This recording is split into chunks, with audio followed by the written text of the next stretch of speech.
রফিক আমাদেরকে জানাবেন গাজীপুরের সড়কের চিত্রটা কেমন দেখছেন?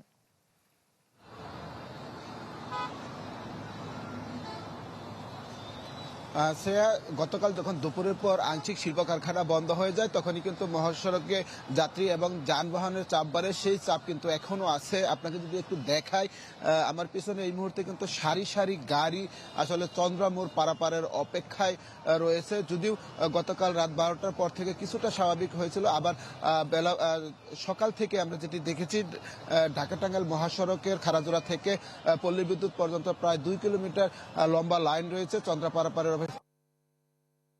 এখানে কিন্তু আইন শৃঙ্খলা বাহিনীর সদস্যরাও রয়েছেন, চন্দ্রামোড় পারাপারের অপেক্ষায়। তো এখানে কিন্তু আইন শৃঙ্খলা বাহিনীর সদস্যরাও রয়েছেন, তারা যানজট নিরসনের জন্য কাজ করছে। এছাড়া গাজীপুরের যে আরেকটি মহাসড়ক রয়েছে ঢাকা ময়মনসিংহ মহাসড়ক, সেই সড়কেও কিন্তু অতিরিক্ত যানবাহনের চাপ রয়েছে এবং গাড়ি চলাচল করছে সেই সড়কে একটু ধীর গতিতে। তো আজকে কিন্তু দুপুরের পর থেকে সকল শিল্প কারখানা বন্ধ হয়ে যাবে এবং শিল্প কারখানা বন্ধ হওয়ার পর কিন্তু মহাসড়কে আরো যাত্রী এবং যানবাহনের চাপ বাড়বে। সেটি এখন সামাল দেওয়ার চেষ্টা করছে আইন শৃঙ্খলা বাহিনীর সদস্যরা। তো আমরা গাজীপুরে যে জেলা police, metropolitan police, highway police সকলেই কিন্তু মহাসড়কে কাজ করছে যাতে বড় ধরনের কোনো যানজটের সৃষ্টি না হয়। অতীতে যে সমস্ত চন্দ্রামোড়কে কেন্দ্র করে প্রায় 40 কিলোমিটার জুড়ে যানজটের সৃষ্টি হয়েছিল সেরকম যেন পরিস্থিতি না হয়। তবে আইনশৃঙ্খলা বাহিনীর সদস্যরা যেটি বলছেন, ঈদের ছুটি লম্বা হওয়ার কারণে বড় ধরনের যানজটের সংখ্যা তারা দেখছেন না। তাদের আইনশৃঙ্খলা বাহিনীর সদস্যরা নিয়োজিত রয়েছে প্রতিটি স্থানে। তারা বলছেন যেহেতু চন্দ্রামোড়কে কেন্দ্র করে প্রতি বছরে যানজটের সৃষ্টি হয়, এবার তারা ব্যতিক্রমী উদ্যোগ নিয়েছে। চন্দ্রামোড়ের যতগুলো বাস কাউন্টার আছে সবই কিন্তু ইতিমধ্যে বন্ধ করে দেওয়া হয়েছে। তাদের দাবি বাস কাউন্টার খোলা থাকলে সেখানে যে গাড়ি আসলে বন্ধ হয়ে যায় এবং গাড়ির গতি কমে যায়। এই ছিল এখান থেকে সর্বশেষ খবর। শ্রেয়া। ধন্যবাদ রফিক। এবারে আমরা ঢাকা টাঙ্গাইল মহাসড়কের খবর জানতে যুক্ত হচ্ছি মাসুদ রানার সাথে। রানা, আপনি আমাদেরকে জানাবেন যে সেই ঢাকা টাঙ্গাইল মহাসড়কের কি পরিস্থিতি রয়েছে, যানজটের পরিমাণ কেমন দেখছেন?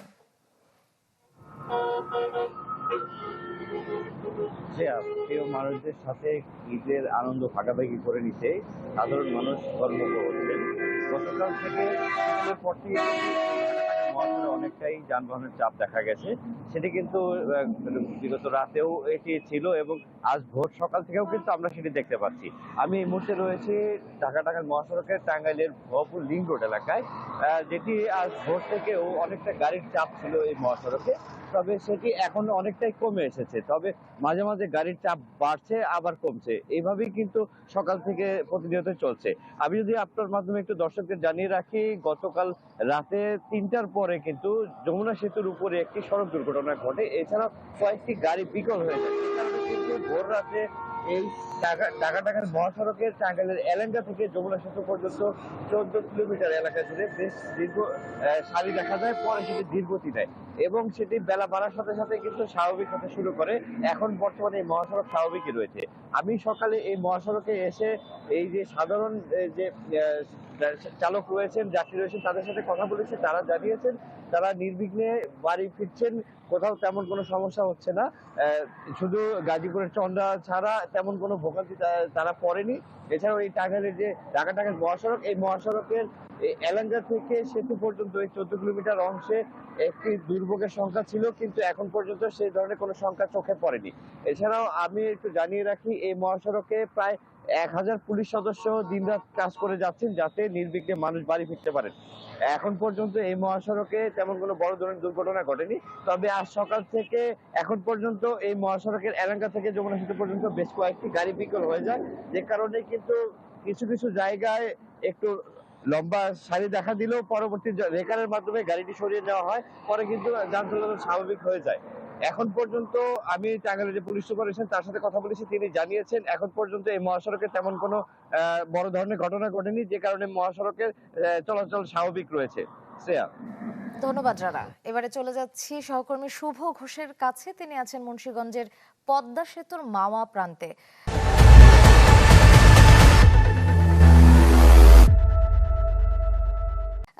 শুভ, আমাদেরকে জানাবেন পদ্মা সেতুর কি পরিস্থিতি?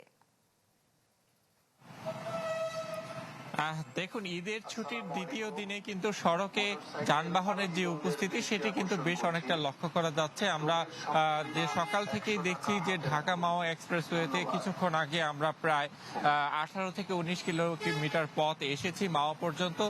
সেই পথে কিন্তু যানবাহনের একটি সরব উপস্থিতি আমরা দেখতে পেয়েছি। বলা যায় যে সড়কে যানবাহনের উপস্থিতি বাড়লেও যানজট কিংবা যানবাহনের ধীর গতি কিংবা টোল আদায়ে এবছর ধীর গতি তৈরি না হওয়ার কারণে কিন্তু আসলে দ্রুত সময়ের মধ্যে বিভিন্ন যানবাহন টোল দিয়ে কিন্তু পদ্মা সেতু অতিক্রম করতে পারছে।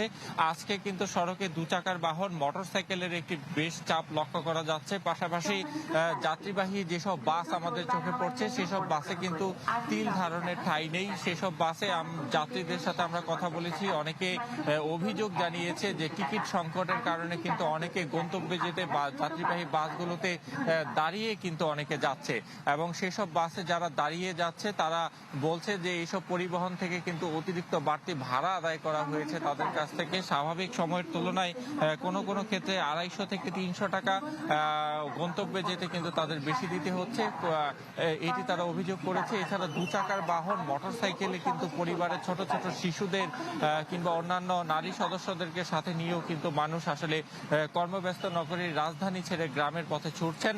তারা বলছে ঈদের আগে শেষ কর্মদিবস শেষে গতকাল থেকে যেহেতু ঈদের আনুষ্ঠানিক ছুটি শুরু হয়েছে তাই টানা 7 দিনের এই লম্বা ছুটিতে তারা গ্রামের বাড়িতে যাচ্ছেন। তারা বলছেন অনেকে 6 মাস 1 বছর পর তারা ঈদে বাড়ি ফিরছেন, অর্থাৎ উৎসবের যে একটি আমেজ সেটি কিন্তু তাদের চোখে মুখে এখন স্পষ্ট হয়ে উঠেছে।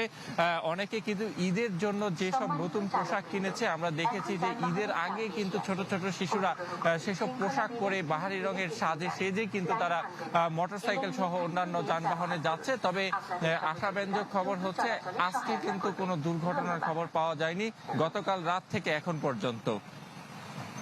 ধন্যবাদ শুভ। এবারে আমরা চলে যাচ্ছি সহকর্মী ইউসুফ আলীর কাছে। তিনি যুক্ত আছেন মানিকগঞ্জের পাটুরিয়া দৌলতদিয়া ঘাট থেকে। ইউসুফ, আমাদেরকে জানাবেন অতিরিক্ত গাড়ির চাপ সামাল দিতে ফেরিঘাটে পর্যাপ্ত পরিমাণ ফেরি আছে কিনা?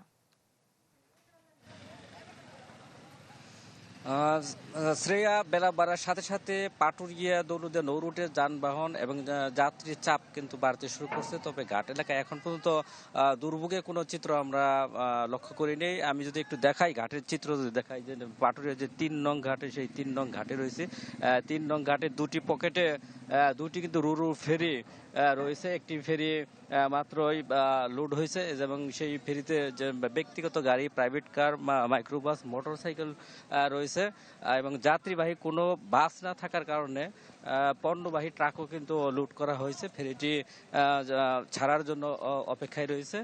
আর এই অ্যাপ্রোচ সড়ক দিয়ে কিন্তু যানবাহন এবং যাত্রী আসতে শুরু করছে। অপর প্রান্তেও আরেকটি রুরু ফেরি রয়েছে। এই ফেরিটি ছেড়ে দেওয়ার পরে ওই রুরু ফেরিতে কিন্তু যানবাহন যাত্রী উঠবে। তবে আমরা সকাল থেকে যে বিষয়টি লক্ষ্য করছি যেন প্রত্যেকটি ঘাটেই এই মোটরসাইকেল ব্যক্তিগত যে গাড়িগুলো সেগুলো কিন্তু রয়েছে। ফেরি পারাপারে যে কোচ, সেই কোচও কিন্তু তেমন নেই, 2-1টি করে আসছে। অর্থাৎ ঘাট এলাকায় আসার পরে যানবাহন তাদের কিন্তু কোনো অপেক্ষা করতে হচ্ছে না, অনায়াসে কিন্তু বিভিন্ন ফেরিতে লোড হয়ে তারা কিন্তু চলে যাচ্ছে। যেহেতু ঘাট এলাকায় বাসের অপেক্ষা নাই, তাই ভোগান্তির কোনো চিত্র নেই। তবে যে একটু ভোগান্তি রয়েছে সেটি হচ্ছে যে প্রত্যেকটি ঘাটে কিন্তু যে অ্যাপ্রোচ সড়ক সেটি কিন্তু অনেক নিচু এবং ঢালু হওয়ায় যানবাহনদের উঠতে কিন্তু অনেক কষ্ট হচ্ছে এবং মাঝে মধ্যেই যানবাহন, বাস এবং ট্রাক সেগুলো কিন্তু উঠতে গিয়ে সেগুলো কিন্তু বিকল হয়ে এই অ্যাপ্রোচ সড়কে কিন্তু পড়ে থাকে। তার জন্য কিন্তু এই যানবাহন উঠার নামে কিন্তু একটা বিঘ্নতা সৃষ্টি হচ্ছে, যে বিষয়টি আমরা গতকাল লক্ষ্য করেছি যে কয়েকটি গাড়ি কিন্তু সেই ঢালু সড়কে সেগুলো কিন্তু সমস্যার সৃষ্টি করছে। তো বিআরডব্লিউটিসি বলছে তাদের পর্যাপ্ত সংখ্যক ফেরি রয়েছে, 17টি ফেরি মোতায়েন রয়েছে, সবগুলো ফেরি সচল রয়েছে। তো যানবাহনের যাত্রীর সংখ্যা যদিও বাড়ে তবে তারা আশাবাদী, তারা কিন্তু এই 17টি ফেরি দিয়েই মানুষ এবং যানবাহন পারাপার করতে পারবে। শ্রেয়া।